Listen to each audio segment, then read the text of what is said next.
2.5 वर्षामध्ये 3,000 कोटीचे कामं जे केले आणि ते ॲक्च्युअल आहे, काहींच्या प्रमा आहे, ते काम प्रत्यक्षात जे छोटे 200-500 कोटीचं असेल ते कामं प्रत्यक्षात सुरू दिसत नाही आहे. परंतु ह्या सगळे गोष्टी जे लोक बोलत आहे का नाही कुठे 3,000 कोटी, तुम्ही गावात गेले तर तुम्हाला कळेल. हे जे सगळे म्हणणारे कोण आहे, हे सगळे नेते आहे. यांनी कधी गाव लेवलला बूथवर जावं, बघावं, एखाद्या वार्डात जावं, तिथं बघावं विकास झाला आहे का नाही झाला आहे, आणि मग बोलावं.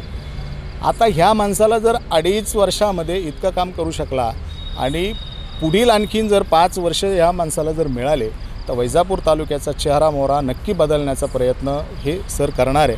कारण MIDC सारखा प्रश्न आहे. MIDC हा विषय इतका मोठा आहे तर बघा, आमच्याकडून एक कामगार गाडी येते सकाळी. त्या कामगार गाडीमध्ये म्हणजे आमच्या 2-3 सर्कलचे लोक इथं मिस्त्रीच्या हाताखाली कामाला येतात, MIDCमध्ये कामाला येतात.